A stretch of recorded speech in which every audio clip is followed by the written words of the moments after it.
I never thought I'd be the kind of man who got cheated on. Not because I was special, but because I thought we had something real. I built a life with someone I believed would always be in my corner, the one person I could trust blindly. My business was thriving, the hours were long, but I was doing it for us, at least, that's what I told myself. Every late night, every weekend spent buried in work, every deal I closed, it was all for the future I thought we were building together. Emily had everything she could possibly want. A beautiful home in a gated community, a sleek new car, designer clothes that filled an entire walk-in closet. The black Amex I had given her had no spending limit, and I never once questioned her purchases. If she wanted something, she got it. That was my way of showing love, through hard work, through providing. And Emily had certainly grown accustomed to the lifestyle. At first, I ignored the warning signs. The large withdrawals from our joint account were nothing new. She had expensive taste, and as long as the money was there, I didn't see a reason to question it. But something shifted. The transactions became more frequent, and more importantly, they were from places that didn't make sense. Men's boutiques. High-end watch stores. Luxury hotels. I brushed it off at first. Maybe she was buying gifts, maybe she was planning a surprise. That's what a man who trusts his wife tells himself, because the alternative is unthinkable. But deep down, a seed of doubt had been planted, and once it was there, it began to grow. Then came the comment from our neighbor. A casual remark in passing about the repair guy who seemed to be around a lot when I wasn't home. The words barely registered at first. I even laughed it off, saying I didn't remember calling for any repairs. But later that night, as I sat alone in my office, the thought nagged at me. There was nothing in our house that needed fixing. And even if there was, I would have been the one to handle it. I started paying attention. Not in a way that would seem obvious, but in the quiet, calculated way a man does when he suspects something is wrong but isn't ready to face it head-on. The scent of unfamiliar cologne lingered in our bedroom, a scent that wasn't mine. There were times Emily would come home late, claiming she had been out with friends, but there was always something off about the way she said it, as if she was testing how much I would question. She had also started dressing differently. Not just the usual expensive clothes, but something more intentional, lingerie that I never saw her wear for me, perfume I had never bought her. And then there was her phone, always face down, always silent, as if it held secrets I wasn't meant to see. Still, I said nothing. I wanted to be wrong. I needed to be wrong. One night, after another long day at work, I checked our bank account out of habit. I wasn't expecting anything unusual, just the usual shopping sprees. But one transaction made my stomach turn, a hotel booking. Not just a charge for a fancy dinner or a spa treatment, but a full suite, paid for in advance. The date? A night I had been pulling an all-nighter at the office. I sat there for a long time, staring at the screen, my mind refusing to accept what was right in front of me. There was no reasonable explanation, no excuse that could justify it. That was the moment I knew. Emily had taken my trust, my devotion, my hard work, and thrown it all away like it meant nothing. And I wasn't going to let that go unanswered. Denial is a powerful thing. It keeps a man from seeing what's right in front of him, lets him believe that his world is still intact even as the cracks widen beneath his feet.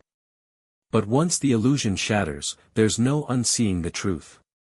The hotel charge had been my breaking point. A single transaction had unraveled everything, but I needed more than suspicion, I needed proof.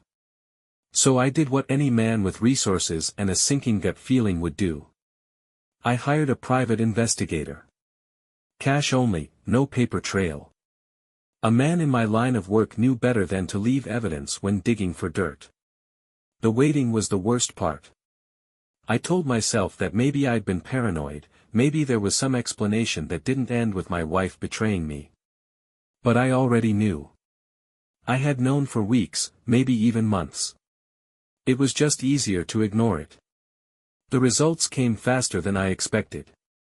Emily wasn't even discreet. She hadn't been careful, hadn't tried to cover her tracks. That meant one thing: she either thought I was too blind to notice or too weak to do anything about it. The investigator handed me a folder, thick with evidence. Photos, timestamps, credit card statements. A full timeline of my wife's double life, laid out in black and white. It didn't take much to put the pieces together. The repair guy wasn't fixing anything, he was Brandon, a gym rat with a sculpted body and an empty head. A man who lived off women like Emily, the kind of guy who thrived on their attention, their wallets, their stupidity. He wasn't just some passing mistake. He was in my house. My bed. His clothes had been in my closet, his shoes at my front door. And Emily had let him, had laughed with him, touched him, brought him into the home I built. I flipped through the pictures, each one worse than the last. Emily and Brandon kissing in our living room. Him shirtless on my couch, drinking from a glass I had paid for. Her laughing as she wrapped her arms around him in the driveway, like they didn't have a care in the world. And then, the one that made my stomach turn, her straddling him on our bed, the sheets I had laid in for years tangled beneath them. I closed the folder. My hands were steady, but my heartbeat hammered against my ribs.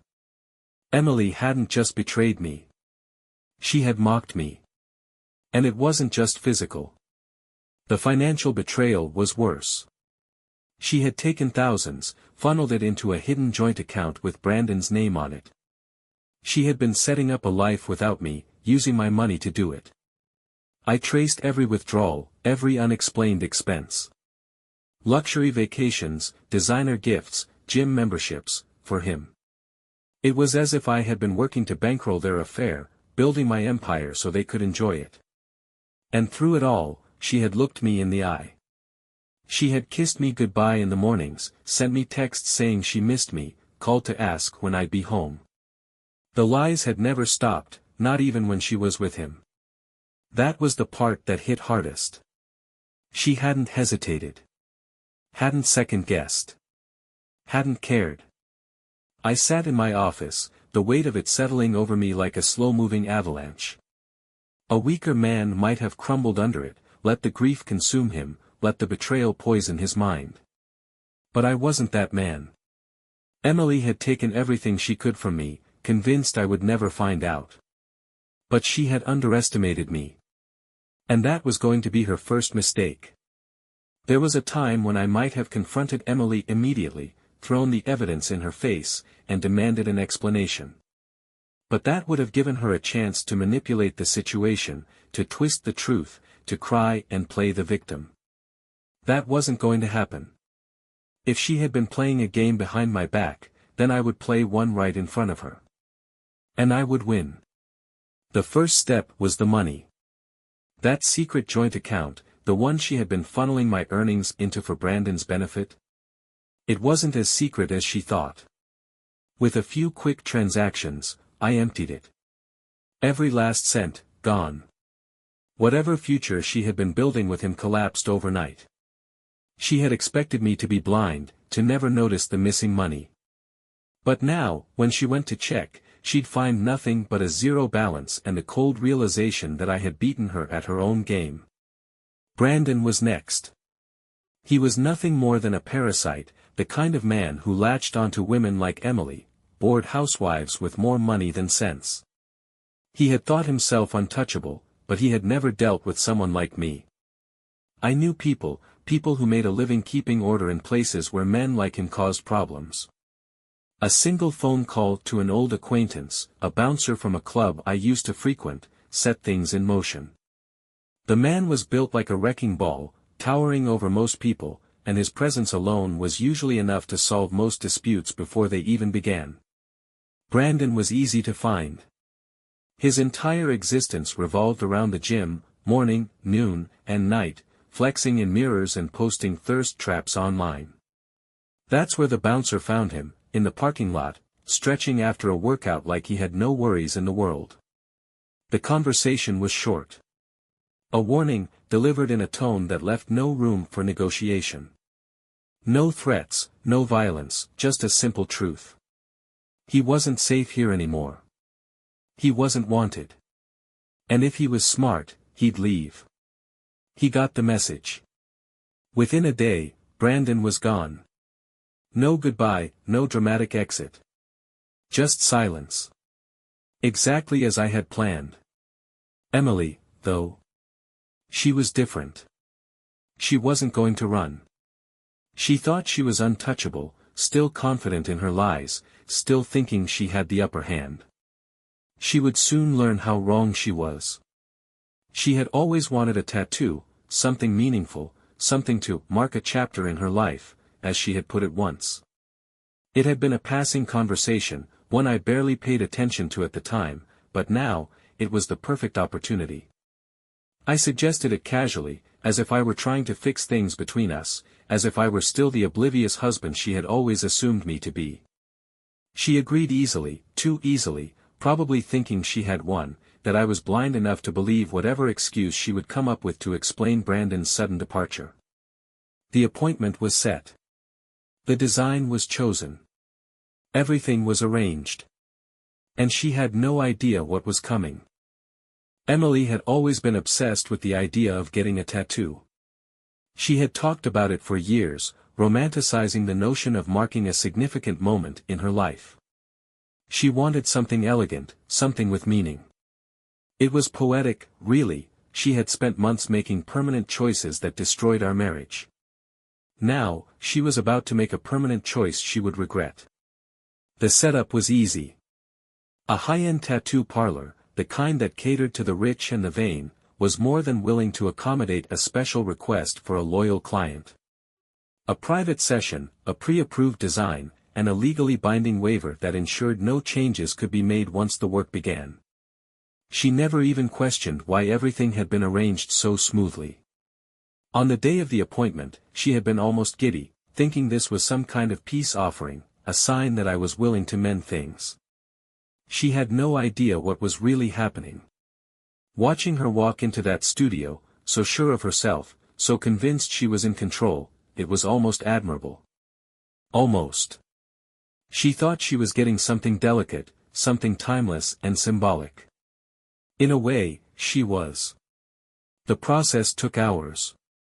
The artist, skilled and precise, worked in silence, following every instruction to the letter. Emily barely flinched, too caught up in her own excitement, imagining how beautiful it would look, how people would admire it. She had no idea. It wasn't until the work was finished and the artist stepped aside that reality hit her like a freight train. When she turned to the mirror, expecting to see an elegant, intricate design, she instead saw the truth, spelled out in bold, undeniable ink across her skin. I cheated on my husband. The moment was electric.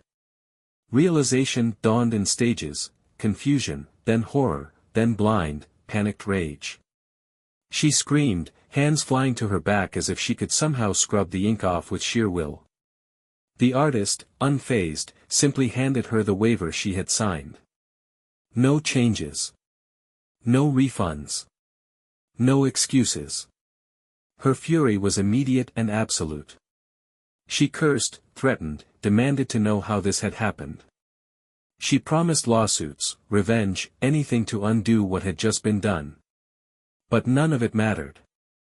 The paperwork was airtight. Every signature was hers. And the best part?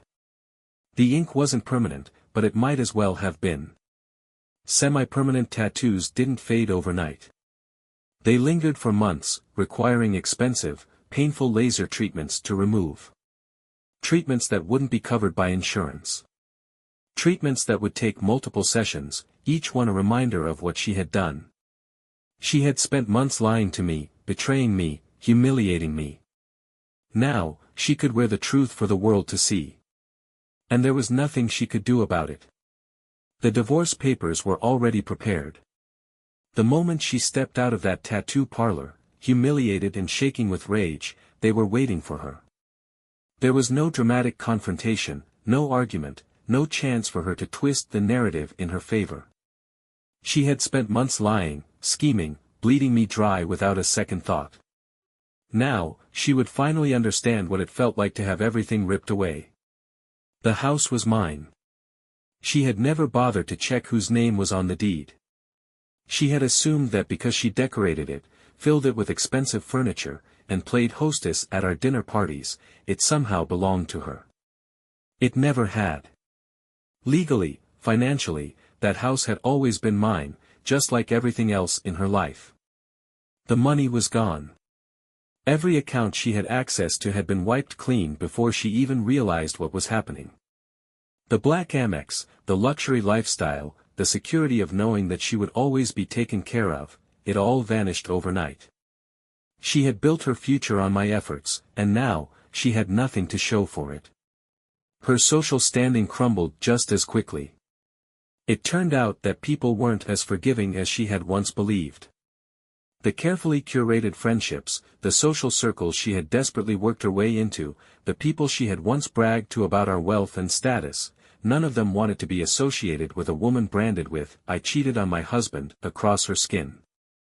She tried to fight back, of course. First, there had been the denial. The frantic attempt to paint herself as the victim, to claim that she had been tricked, manipulated, wronged. But the evidence was airtight, and there were no sympathizers left in her corner. Then came the anger, the threats of legal action, the empty promises of making me pay.